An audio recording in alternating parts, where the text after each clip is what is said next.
Welcome to Mind Tricks Radio, where we'll explore contemporary topics in psychology through interviewing creative and innovative thinkers in the field. I'm your host, Dr. Aaron Kaplan. Thanks for tuning in.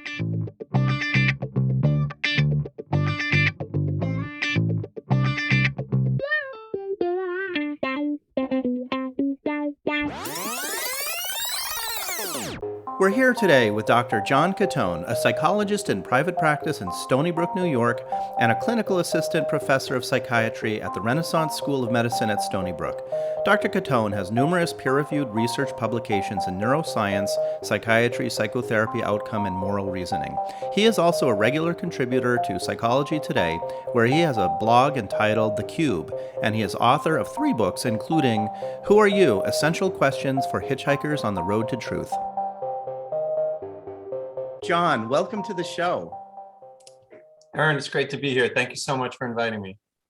Well, you've done some very interesting writing on these topics of sort of Eastern philosophical traditions and psychotherapy, and I'm really excited to talk with you today about some of these topics.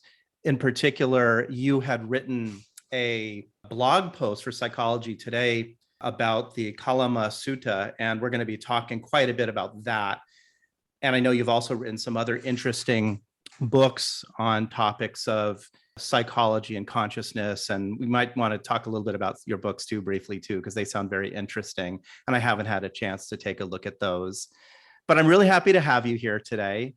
And to begin with, let's start by just talking a little bit about yourself as an individual and as a psychologist and your path into the career that you've chosen. Sure, thank you. I was fortunate in knowing pretty early on in my life that I had wanted this path, the path of psychology. It satisfied a number of my interests and I think a number of my aptitudes. It's really a blessing when you can know early on what you want to do. I know not everyone does.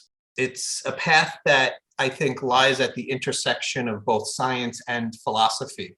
And that is sort of an interesting segue into Buddhism, because I think Buddhism does look at the world and our human experience in both a scientific and a philosophical sort of a way. And so I always felt that psychology satisfied the inner scientist within me as well as the inner philosopher, and it allowed for the practice of clinical work and some of the other deeper, more meaningful things that I had wanted to do with my life. Buddhism is something I picked up later in high school and in college. I was raised Catholic. I still maintain many of my Catholic beliefs. I never really got rid of my Catholicism so much as I added a number of different perspectives to that Catholicism, Buddhism and Hinduism and Taoism and other things as well. But from the Buddhist perspective, similar to psychology, I did always kind of see that lying at the intersection between science and philosophy. That's an interesting way to look at it. And I know that one great thing about some of these, so-called Eastern philosophical traditions and religious traditions is that they mix well with Western ones, right? There's not necessarily like a conflict of beliefs about God or whatnot. And so I know a lot of people in Western traditions tend to gravitate toward incorporating some of the Eastern belief systems into their life and their practice. And I'm just kind of curious, you're in private practice as well, correct? Exactly, yes. I'm in private practice now. There was a time when I was doing exclusively research, but right now I'm in private practice, and I also supervise psychiatry residents over at the hospital near me in Stony Brook. Oh, cool. Yeah. So I wonder, do you find ways to be able to weave some of these things that you learn about Buddhism and Taoism that you're interested into your practice? I try to all the time. Meditation is something that I do both personally as well as I integrate it into some of my therapy sessions for patients who are interested and willing. But I also see the practice of mindfulness as extending beyond just the formal practice of meditation, sitting cross-legged, counting your breaths. Mindfulness is something that starts with the formal practice of meditation, but hopefully extends beyond into every moment of your life. In fact, I'm wearing bracelets now that say be mindful. Yeah. And I give these out to my patients because with everyone that I work with, there's something that we're working on for them to increase their mindfulness about. Maybe it's, not being on their phone when they're with one of their kids, or, maybe it's, eating the right thing or whatever it may be. And so, in the old days, we used to tie a string around our finger, but, these bracelets are a little bit more comfortable. So.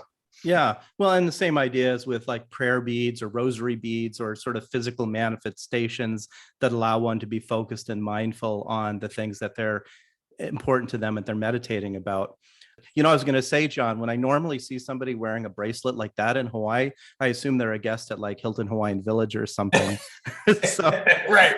I think your bracelet is a little bit more meaningful than what I would typically associate with it. So thanks for pointing that out. So before we start diving into the Kalama Sutta and talking about that, I just wanted to touch briefly on your books. I know you've written, I think, 3 books, and one of them, Who Are You? Essential Questions for Hitchhikers on the Road of Truth, sound really interesting. Would you mind saying a few words about your books? Sure, thank you. I was going to a Zen group for a while, and Zen, is often kind of described as being the sort of the love child between Buddhism that Bodhidharma brought from India to China and the existing Taoism, which was the prevailing philosophy of the time. And so, those two combined, and Zen was sort of the end result. And so I was going to this Zen group for a while, and a number of things were percolating to me at the time. But Buddhism in general, but also Zen, is kind of Socratic in how the approaches for things. And the teachers in Zen generally teach by asking questions. So the questions in Zen are often used to paralyze thought. And then after your thought is paralyzed for a while, then some sort of insight drops to you. Well, in my life, I've been fortunate enough to have a number of different experiences that I guess I would call mystical experiences. And the way that I describe them in the book is that, imagine you are sitting in a train and the train is going 1,000 miles an hour and you're looking out the window and everything is blurry. You see colors, blurred colors passing by. And then all of a sudden, the train stops for like a brief second. You look out the window and everything just appears clear to you for the first time. And you see the connections between things and you see everything that was previously a blur and you see it clearly. That to me was what a mystical experience is like. For me, and I think for a lot of people, they never last very long. They only last like a couple of seconds at most. And you just have this amazing experience and you don't quite know how to communicate it to people. Well, in my way of trying to communicate my mystical experiences to people, what I did was I tried to write a book that asks people questions that maybe take them to the precipice of their own mystical experiences. Oh, wow. I figured that people really, didn't want to hear about the insights of my own personal mystical experiences. People would rather have their own. And so some of these things are things that can't really be communicated with words. The best that I can do, as my, Zen teacher would say, a finger pointing at the moon shouldn't be confused with the moon itself. So you actually have to look at the moon yourself. Don't confuse my finger with the moon itself. So I just try to point people in the direction of the moon with some of the questions. And that's what the book is about. Oh, that's super interesting. Well, I'll be sure to take a look at that as soon as I can, and really curious to hear about your thoughts and where you go with that. So thanks very much. And I'll be sure to leave some links in the show notes also if people are interested in checking out your work. Thank you. Let's talk a little bit about this Kalama Sutta. When I first started reading your writings, what struck me and what I was really interested in is this idea that I think the intersection for me, for psychotherapy, psychological practice, and some of these Buddhist ideas, the one thing they share in common is this sort of desire to have some clarity of mind. And I think all psychotherapy traditions probably follow that to some degree, but in particular, cognitive behavioral therapy, interestingly enough, which can be very sort of regimented and very structured, does seek to gain some level of clarity of mind. And when I was reading your thoughts about the Kalama Sutta, I was putting two and two together and seeing the similarities there. And you kind of present some of that. And so I'm really interested in drawing connections between those things today with you. I know that there's several points in the Kalama Sutta that highlight that, and we will go through and talk about some of those. To begin with, though, for those of us who don't know what a sutta is, and we don't know what the Kalama is, would you mind giving us just a brief primer about what is the Kalama Sutta? How did it come about? And how did it sort of piece together? Sure, absolutely. And I guess before I go into that, I'll just, note that Buddhism is something that I've been learning about and practicing for much of my adult life. And meditation is something I've also been practicing for much of my adult life. However, I wouldn't consider myself an expert on Buddhism or even meditation, but I'm a student, and the Kalama Sutta is a lesson, a sutta or a sutra or teaching that I've learned on a number of occasions from a number of different teachers. And so as I've learned it, there was a village in India called Kesputa, and the village was inhabited by a tribe or people called the Kalamas. And these people were visited often by monks and, I guess, religious people of different persuasions. And each time one of these people would come through, they would get a different teaching, a different lesson, and some of them would conflict with each other and be contradictory. And then at one point, the Buddha actually made his way to the village of Kesputa, and the Kalama people wanted to know from him, the esteemed Buddha, what he thought they should use as a guide in terms of being able to decipher the truth from all of these conflicted teachings that they were getting. And so the Kalama Sutta is a summary of the Buddha's responses to a number of their questions. So a sutta or a sutra that would translate as like a teaching then. Right, exactly. And the Kalama Sutta is sort of a summary of the teachings that the Buddha gave to this group of people in that village. Right, as far as I understand it, yes. Right, okay, good. And what is the sort of the essence of the Kalama Sutta? What distinguishes that set of teachings? So I think this offers a really nice summary of Buddhism in general in terms of the need for, I guess, what psychologists would call reality testing. And we learn a lot of things about the world and a lot of things about morality from many different sources. And some of these sources are esteemed sources. Some of these sources may be people, other sources may be books. Whatever the sources may be, much of the learning that we get about the world comes from sources external to ourselves. And it can be difficult to know just how true or genuine these sources are. And so the Buddha's advice, summarized in the Kalama Sutta, is that we should not simply believe that an external source that is teaching us something is true just because they are esteemed, or just because this is a source that is venerable and old, or just because what they're saying agrees with things that we have heard in the past. That we should actually apply reality testing to all of these things.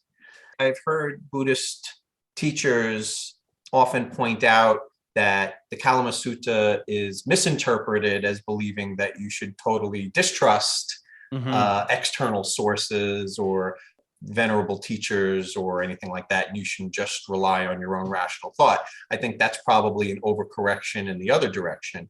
The point here is that any source, whether it be external or internal, can potentially be biased, and we shouldn't necessarily simply apply blind faith to any single source, whether it's a written source or a human source, a teacher that we know well and we like and we trust, or traditions, so on and so forth. Everything we should have the courage to subject to our own testing. And actually, that point is really apropos to contemporary things going on in the world today, right? Sort of, with this idea of fake news and Yeah. people putting out information and social media and from every different source, the importance of being able to try to do some kind of a rational thinking process of what information do we accept and what information do we question and reject. Well, that's exactly right. And I wrote this piece with an eye on what's going on in the present. And in previous articles that I've written, I've talked about us being in an epistemological crisis. I know that's a big word. Epistemology is the study of knowledge. And because it is so easy to spread disinformation, and because it's very easy to fake things now, especially with digital technology, we're sort of at a point in history where it seems like it's more difficult than ever to know what's real or not. Wow. Recently, one of my accounts were hacked and I was a victim of identity theft, and somebody else was passing themselves off as me, and when I called the company, they didn't even know which one was the real John Cottone. It was like Eminem, will the real John Cottone please stand up? So, I mean, this is, the world that we live in now. So it's very difficult to tell what's real and what's not. The implied part of the Kalama Sutta that isn't necessarily written in the sutta itself, but I think is implied, is that when in doubt, rely on your Buddhist practice, the Buddhist practice of meditation, the Buddhist practice of mindfulness, the Buddhist practice of adhering to the Eightfold Path as a means of cleaning your lens through which you see the world, you see the teachings that you are taught, and you see yourself and your own thought process, because our own thought processes can be just as susceptible to error and bias as an external source. So let's talk about some of the specific points in the Kalama Sutta, some of them that you've touched upon already. And I'm just going to go through and enumerate these kind of as you've laid them out in the past, and maybe just get a little bit more commentary on what they mean exactly. And I know some of these often can seem very simplistic and obvious, but oftentimes I think the depth and the nuance of it, there's more there than meets the eye. So maybe just a little bit more depth of commentary from you about what this means exactly would be helpful. So one point is, do not simply believe what you hear just because you have heard it for a long time. So what can we take from that? I was raised in the Judeo-Christian tradition. I think both Judaism and Christianity are religious paths that rely a lot on tradition, things that are done a certain way for many generations. And in some cases, those traditions are not always, questioned. They're just kind of accepted, blindly. And I think within the context of those particular faiths, there's a value in that. But there are certain traditions that may, over time, lose their value, lose their usefulness, something that may have been important in previous generations, but may not be important today. But if they are carried forward to the present and still practiced in the same way without looking at them and without challenging them, well, it's kind of like the story that we often hear in Buddhism of a man crossing a river with his boat. And then after he crosses the river, he continues to carry the boat, even though he doesn't need it anymore. And that boat weighs him down. At some point, if you don't need the boat anymore, put the boat down and you can walk without it. So a lot of times, some of these traditions can be like carrying this boat after we've already crossed the river and we don't need it anymore. Aspects of a particular way of thinking about things that follow a tradition may have been helpful at one time, but may not continue to be helpful, or there may be new information, new knowledge, new technology that might cause one to question the original assumptions and try something new or different in terms of the thinking. That's the evolution of thought and the evolution of belief systems, I suppose. And it's easy to get stuck in that. Exactly. And the world in previous generations was much more tribalistic than the world now. There is still a significant amount of tribalism that we are subject to now, and perhaps that is an innate part of who we are on a psychological level. But I think a lot of the customs that get passed down from generation to generation are often customs that are shibboleths. They are things that help to keep one tribe together, to identify themselves and distinguish themselves from other tribes, but they don't necessarily have much relevance in today's world. And they can, on a really negative side, they can really lead to us being prejudiced against other people, distancing ourselves from other people in a negative way, and prejudging them and such. So, we want to continually look at these things, what prejudices we hold that, we may have just inherited from our ancestors. Well, let's move on to another point in the Kalama Sutta, and that is, do not be quick to listen to rumors. Explain that one to us.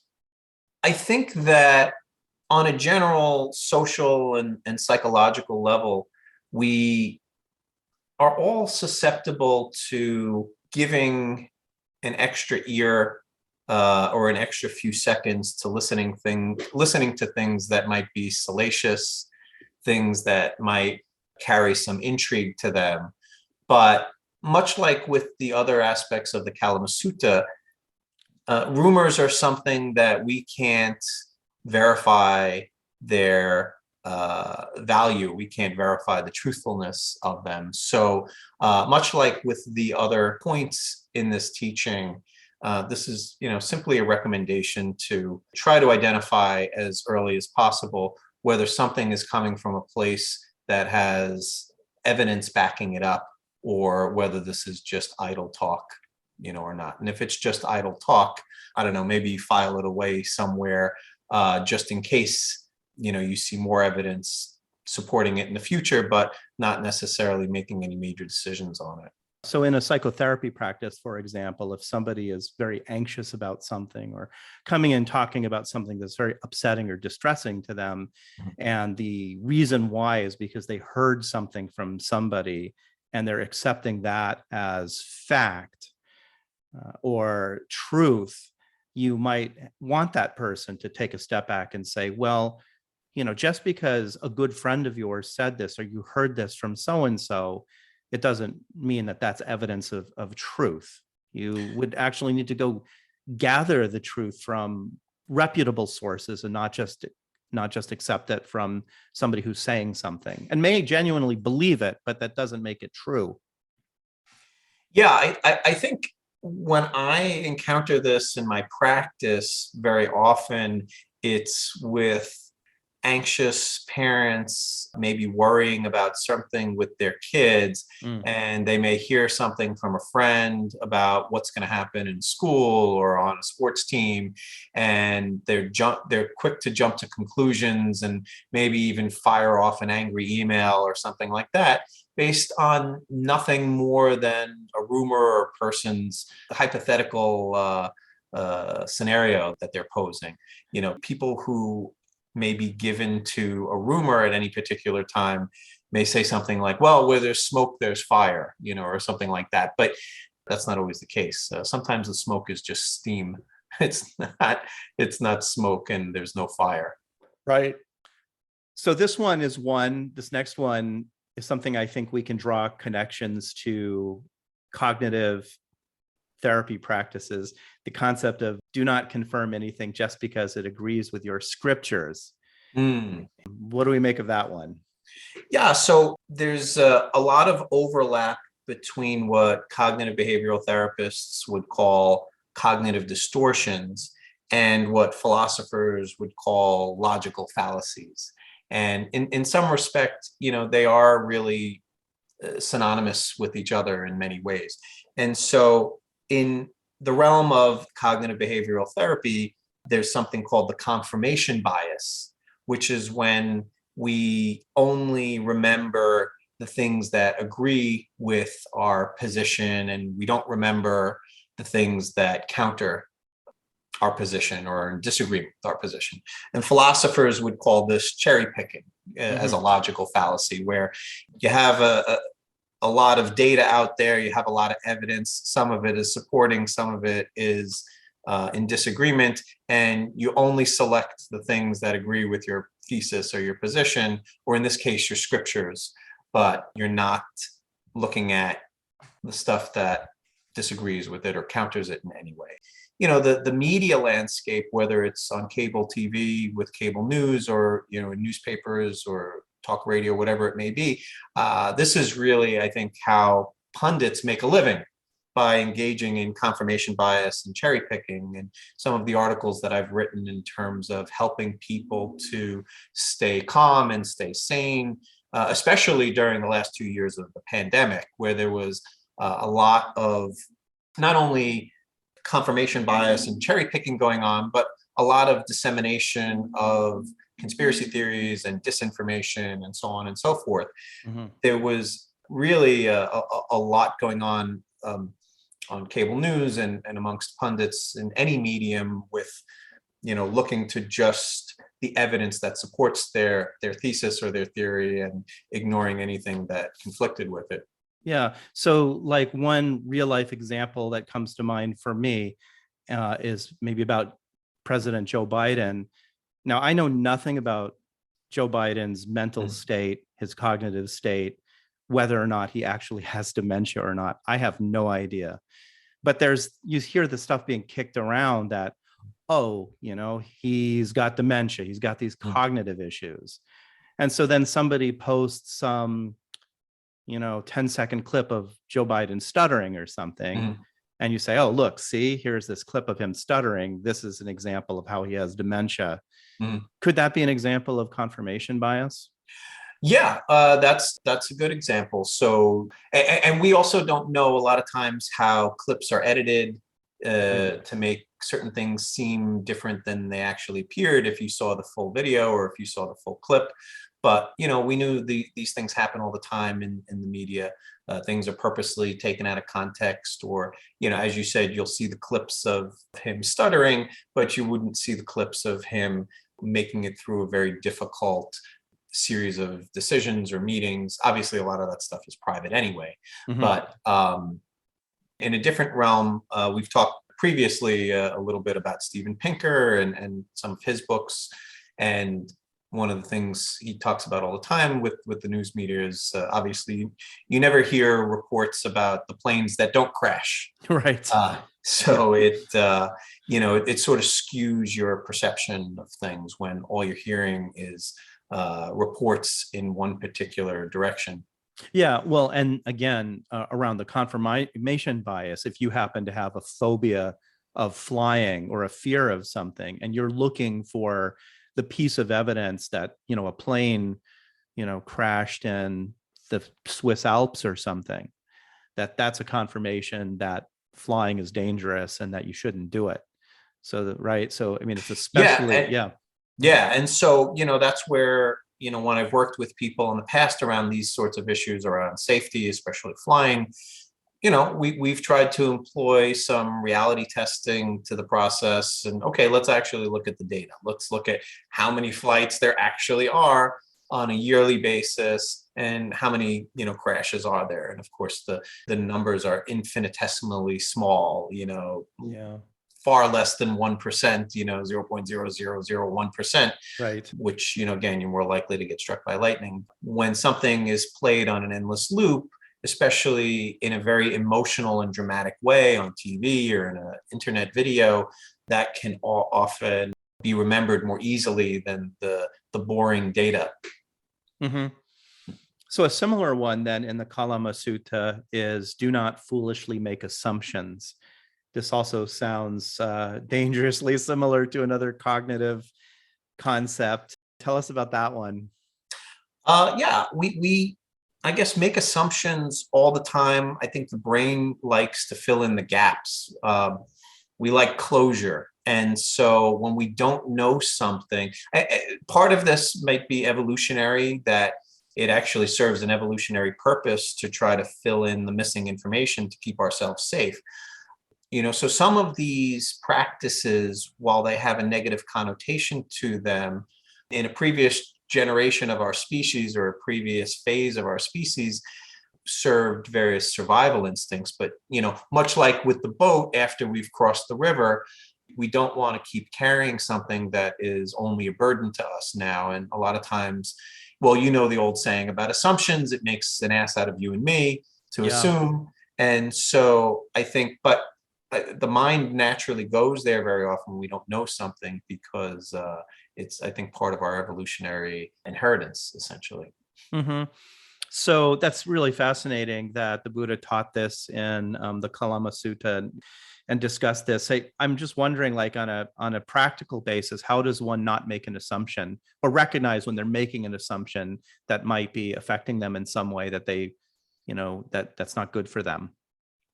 Yeah, well, look, this isn't easy. And I think this is where the habits, the practices, and the tendencies that we engage in over time, whether it's in regular psychotherapy or in the Buddhist practice of meditation, mindfulness, following the Eightfold Path, these are the things that, as I said before, they clean the lens through which we see ourselves, our own thinking patterns, and the world around us. And so meditation, I have always said, is sort of a more subtle form of psychotherapy. Or you could look at it in the reverse way. Psychotherapy is a more gross level form of meditation. Uh-huh. In both cases, you are looking at your own thought processes. And it's really, in some respects, a form of meta thinking. You're Hmm. thinking about your thinking. Hmm. When you're sitting in meditation and you see the train of thoughts pass by you, you're recognizing patterns, and you're gradually becoming an expert in your own mind by seeing what thoughts and what associations come up. And in therapy, you're doing the same thing, but also with the help of somebody else external to yourself who's offering commentary on that. So a lot of these things can really benefit from the regular practice of both meditation or psychotherapy, and having teachers that can help mirror back to you certain things that you can't see yourself. I can't see my own nose. In order for me to see my own nose, I have to look in a mirror, or I have to be on camera and Zoom like this. But I can't see my own nose. I need someone or something to mirror it back to me. And I think a good therapist or a good teacher, a spiritual teacher, can do that, help mirror back to us things about our thought processes that we're not able to see. Similar one. Do not abruptly draw conclusions by what you see and hear. Tell us about that one. Things aren't always what they seem. And we are subject to a lot of different illusions. The Buddha might say, in addition to illusions, we're also subject to delusions. Especially now, you referred to the deep fakes before, which anything we see on the internet, we have to question, because it could be anything we really see on any, screen or rectangle, these rectangles, whether they're computer screens or phones or TVs, anything we see on any of our rectangles, we really have to sort of be suspicious of, because it's so easy to fake in one way or another. We all know that there are conspiracy theorists out there, and people who, for various motives, would seek to put things out there that may not be true. But a lot of times, we may see something because it agrees with perhaps our own perspective on something, and we'll be quick to believe it. Or we'll see something, and just because it disagrees with our perspective, we'll be quick to, reject it. And again, I think the idea here is to really challenge ourselves to look deeper, to try to understand, are there forces within us that are preventing us from being as objective as we can be about things? This next one is still very similar, so I'm not sure that there's maybe some more to add to it. Do not be fooled by outward appearances. Is that sort of like charlatans, or just sort of like not accepting something the way it appears the first time that you see it and looking a little deeper? Like, where would you go with that one? I'll take this in a slightly different direction. In clinical practice, my psychology background, I've actually been trained in Freudian theory and psychodynamic psychotherapy, and I've also been trained in cognitive behavioral therapy. And, what I try to do is really combine the best of both approaches. And so while we're talking about cognitive behavioral therapy here in the context of this article, there's another part of me that practices therapy from a more Freudian or psychodynamic perspective. And in that tradition, we talk about something called transference and countertransference. And so transference is when patient is in therapy with the therapist, and the therapist, may remind the patient of someone they know in their personal life.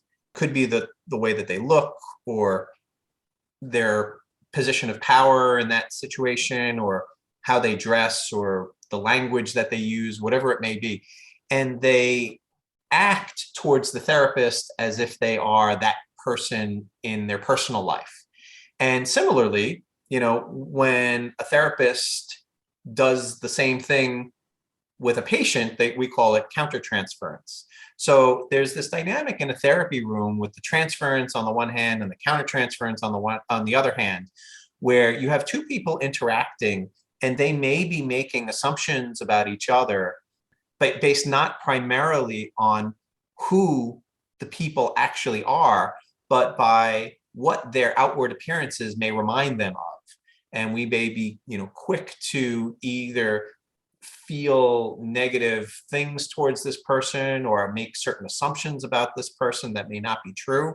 It's very interesting, the things that by virtue of transference people have projected onto me over the years, things that, haven't been true, but because I reminded them of some person in their life that maybe they had conflict with, they just assume these things have been true. And vice versa. There have been people who, based on their identity and their profile, what type of person they were or what type of job they had, I may have, made similar assumptions about them.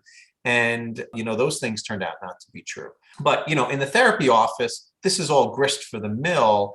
And we're encouraged to kind of take these things out of our unconscious, talk about them and play with them and work with them, and then discuss, well, why did we each have these assumptions that turned out to be wrong? And, if we're having these assumptions about each other, is it possible that other people are having these assumptions about us, or we're having these assumptions about other people? And the therapy room it's a classroom where we, learn about our own tendencies in these areas. I think the transference, countertransference example is a perfect one. So thank you for bringing that up as an explanation for this, because it's true that when people meet people in the world on their day-to-day lives, or, don't know somebody very well, all they really have to go on is their first impressions. Yeah. And you can't really know a whole lot about somebody based on the first impression, other than what your feelings are about that person on your first impression. Much of that comes from within you. Yeah. And look, I'm guilty of this myself. You're driving behind somebody and they have a bumper sticker for, the person you didn't vote for. And, you start developing thoughts about them and so on and so forth. And, you meet someone at Thanksgiving dinner and, you learn that they, supported the other person, and you start developing assumptions about that person. And then, many times those assumptions are not true. And, we're all kind of subject to these selective biases that we employ at different times, or these assumptions that we just kind of make, and a lot of them are based on outward appearances and heuristics and all of that stuff that social psychologists tell us we should avoid. Absolutely right. And in the bumper sticker example, the person who's driving the car might have voted for the person on the bumper sticker, and you still don't know what that person is really like. But that person also could be driving somebody else's car. That's true. Person, right? That's very true. Right. Exactly. Right. But your first reaction is like, this person is, I know what this person is like. Exactly. Without knowing anything about them. And so I think that is a perfect example of not being fooled by outward appearances. So yes, thank you.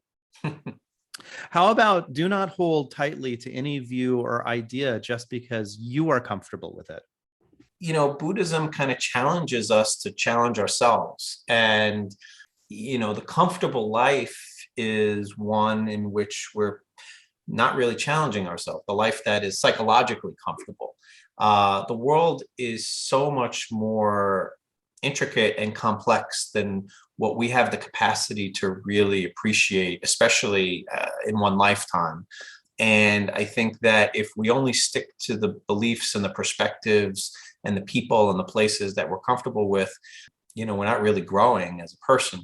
In my office, I have a Rubik's Cube, a solved Rubik's Cube that has, 6 sides and a different color on each side. I don't have it with me here, but I have this, tissue box that has 6 sides. Mm-hmm. And, I go through the exercise of showing people, the Rubik's Cube, from a perspective where they can only see one color on one side. And then I ask them to tell me, what color they see. And then, they tell me, and then I tell them what color I see. And it becomes clear that, well, we're both looking at the same object, but we're seeing something different. How can that be?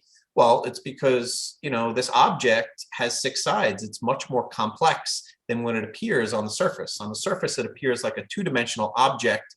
You can only have one side and one color, but it's really a 3-dimensional object with 6 sides and, has many colors on, each of its 6 sides. And, I think I use that as a metaphor for a lot of things, but one of the things that I use it as a metaphor for is to sort of explain in this very simple example of a cube, just how much more complicated things are, intricate and complicated things are than we really have an appreciation for. And so if we just stick with the side that we're comfortable with, we're going to lose, 5/6 of the reality of this thing.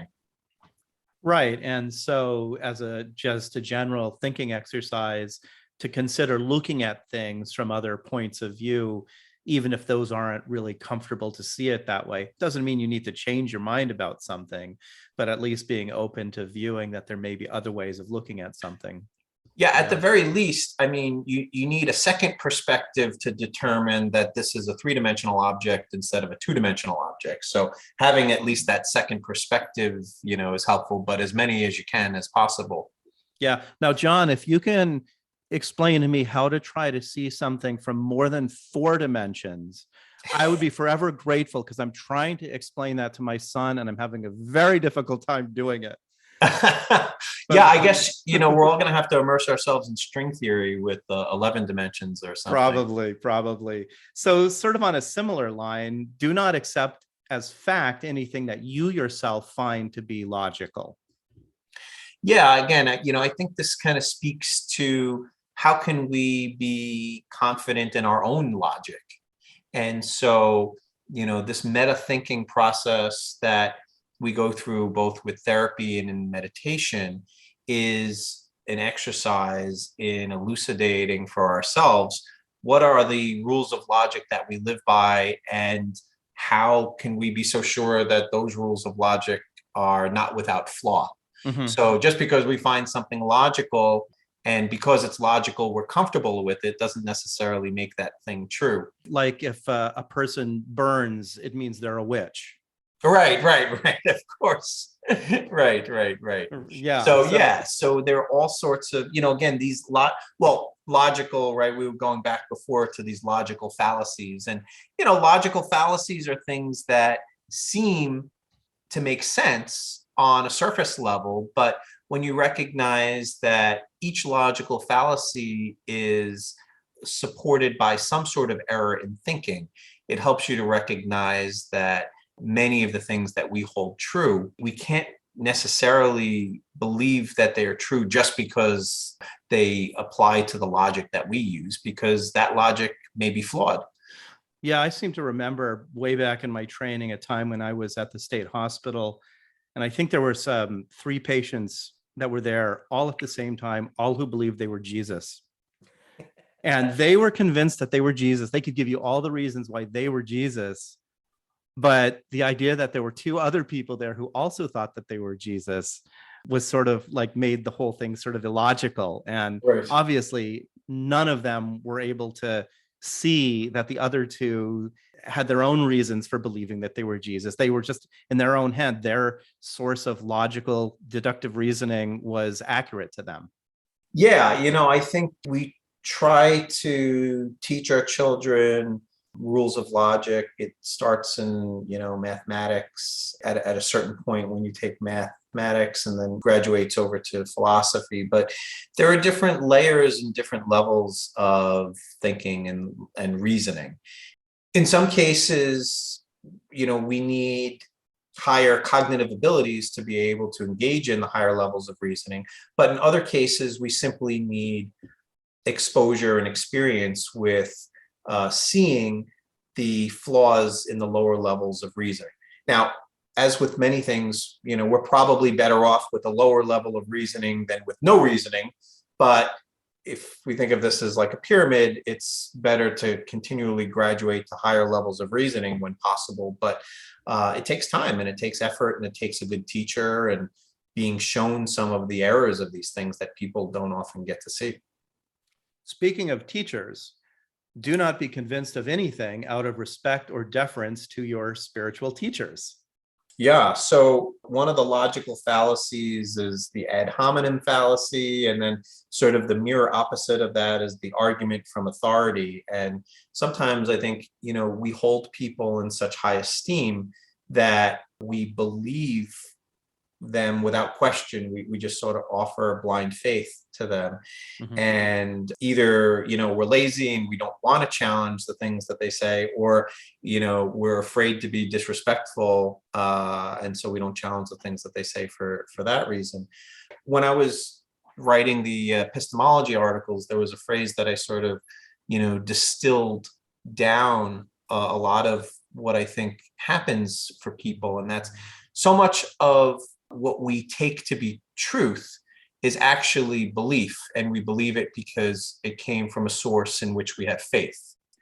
And so our faith in certain people or certain teachers is so great sometimes that it can convince us that the things that they tell us is actual truth or actual knowledge, when in fact, what we really have is just belief. If we didn't learn these things directly from our own experience, then it's not really knowledge, it's belief. And so distinguishing between belief and truth seems like a fine distinction, but a very important distinction. John, I'm going to read this last part of the Kalama Sutta that you presented in your writing, and it's a paragraph. So I'm just going to read the whole paragraph because I think it's interesting and relevant. And then maybe you could say a few comments on that. You should go beyond opinion and belief. You can rightly reject anything which, when accepted, practiced, and perfected, leads to more aversion, more craving, and more delusion. They are not beneficial and should be avoided. Conversely, you can rightly accept anything which, when accepted and practiced, leads to unconditional love, contentment, and wisdom. These things allow you time and space to develop a happy and peaceful mind. This should be your criteria on what is and what is not the truth, on what should be and what should not be the spiritual practice. So, and you say that this comes from the unofficial publication of the Chuang-Yen Buddhist monastery. Could you summarize in plain words for us kind of what you're getting, what they're getting at with that? Let's remember here that this is a lesson in Buddhism given by the Buddha. There are lessons from different religious and spiritual teachings that may say the opposite of this. And if you want to follow that religious and spiritual path, then you commit to those teachings and that particular path, which may conflict with this path. But to follow in the tradition of the Buddha, and I think that for Buddha or Buddhism, the sine qua non of the practice is a commitment to truth in some capacity. And so the final take-home message here is that to fully commit to this practice of Buddhism, you want to be continually asking yourself questions about whether the beliefs that you have and the sources of those beliefs are things that lead to greater peace and contentment for the self or greater suffering and craving for the self. This question of whether these things lead to more peace and contentment versus more craving might not always be an easy question to answer, because they may have one answer in the short term and another answer in the long term. There are certain unhealthy things that we do that make us feel really good and peaceful in the moment, but in the long term, they're really sowing the seeds of future suffering. So, and again, I think it takes a good teacher or a good therapist to help you to look at your own thought processes and to figure out whether the actions and beliefs that you're engaging in are really over time leading to more suffering, or are they leading to more contentment? So John, any final thoughts on this subject that we've been talking about regarding the Kalama Sutta, psychotherapy, and your take on the intersection of these things? I think the Buddha had his forbidden questions, and depending on which tradition you follow, there's any number of forbidden questions. I've been taught that the Buddha had 10 forbidden questions, and they usually relate to these large existential questions like is the universe eternal? Is the universe infinite? Are the soul and the body the same? Will the enlightened one be reborn after death? Will the enlightened one be reborn and not reborn after death? Is there some sort of life after death? Things like that. And, the Buddha didn't answer these questions as far as I know, and as far as I was taught, because there was no sort of scientific way or a logical way to really answer them. And he didn't want to be caught in the trap of giving an answer to something that could, later be shown to be just a belief. He didn't have a strong ego need to develop a following by giving people palliatives that would just make them feel better. So he didn't want to answer those questions. And so I think that the spiritual path is one of challenging oneself. And it is difficult, but there are rewards, I think, to it along the way, and hopefully more rewards as we go on by engaging in this hard work, because I think when we do that, we have more moments in our lives where we're able to see things clearly. And, earlier I gave the metaphor that I had in my book about riding in a train at 1,000 miles an hour and all of the blurry things, becoming clear for a second when the train stops. I think the more we engage in the practices that the Buddha taught, the practices that I think good therapists teach, the more we may be able to slow the train down. We may not be able to slow it down to a full stop, but we can kind of slow it down to maybe, 40 miles an hour or so that the things that we're seeing all around us are a bit clearer than they were when the train was going 1,000 miles an hour. Yeah, fascinating, John. Thank you. It's really clear the intersection between these Buddhist thoughts and beliefs and what goes on in psychotherapy. And that's really, really clear. And I really appreciate you taking the time to kind of talk about this and dive into it a bit deeper. So thanks so much for coming on the show and talking with me about these topics. It's been really fascinating. Thank you, Aaron. It's been a lot of fun, and I really enjoyed the interview, and hopefully we'll get to chat again sometime. Likewise. Thanks so much.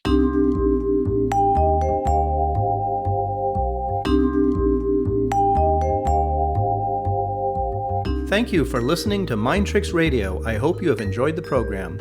For more information about Mind Tricks, you can go to my website, www.waikikihealth.com. Be sure to subscribe to Mind Tricks on your preferred podcasting host to be notified of new episodes of Mind Tricks.